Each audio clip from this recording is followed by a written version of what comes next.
Hi again then guys, and welcome to another installment of Heavy Hitters on Forza Horizon 3, the review series for the trucks, SUVs, the off-roaders, basically including buggies or even vans that are featured on the game, and also how they compare to each other. Now this particular car is one which I've mentioned before is my favourite car to drive on Forza Horizon 3. It's not my favourite car in the game, but it is my favourite car to drive. There's a big difference.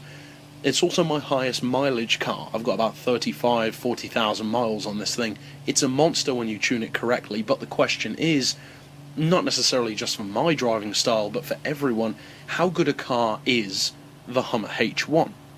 Well, let's break it down and compare it to other SUVs and trucks to find out. First of all, we have the handling, and I'm not going to big up this car more than it deserves to just because I use it a lot. I'm going to give the handling a 3. Because it's not great. Even when it's fully tuned, it can be outmaneuvered fairly easily, even by the vans, trucks and SUVs, and part of the issue with its handling is not just its sheer size, but the weight. Even with the full weight loss package, it's still a very heavy car in a similar way, but not quite as bad as the Pterodyne Gurkha. So the handling isn't awful, certainly not. I personally use this car to win hundreds of events and have already won hundreds of events with it. It's great for drifting and can beat many cars online as well, not just against AI, but it's not fantastic for handling it has to be said.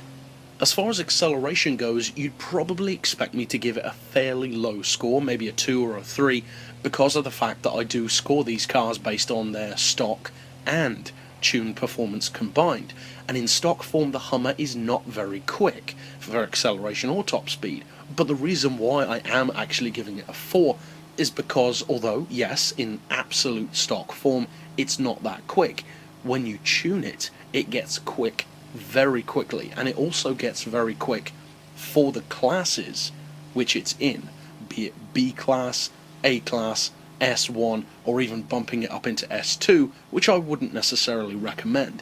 It's actually a very responsive car to tuning, and the acceleration can be so strong that I think it does justify that score.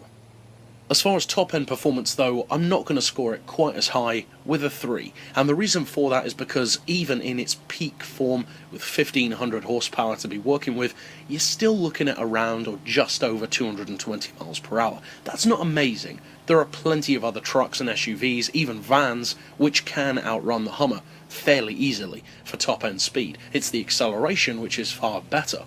So for top-end performance, of course, it just wouldn't be fair to score it ridiculously high. It has enough top speed to win races, I've proven that myself, but it's not as quick as some others. As far as value for money goes, I'm going to give it another 3 again, and the main reason why is because although it's definitely not bad, again, I've personally proven it's a very good investment to make because it's earned me back far more than it cost, but at the end of the day, I am a rarer case. Most players won't get the amount of use out of a Hummer that I do, and 112 grand for anyone else but those who use it a lot is a lot of cash to fork out, and there are simply quicker SUVs, trucks, vans for less money. That's the simple fact of it. But finally, as far as the usability goes, I am going to bump it up a little bit again to another 4, because as I said, it's very strong in multiple classes and has that sleeper appeal, because the Hummer is kind of a joke as far as performance goes. People don't expect it to be good enough to win, so they kind of let their guard down. When people see you in a Hummer, they assume that you're just there to be a troll. Well, you kind of are, because you beat them, not by smashing them off the road, but actually by just beating them in terms of performance. At least that's the way it turns out for me. Quite a lot. You'd be surprised, in fact, how often I beat cars that should be far better online. But overall, as a tabulation of all of its 5 categories put together, I'm going to give the Hummer H1 a score of 68. But that's it for this particular pick. I'll see you guys next time, and as always, thanks for watching.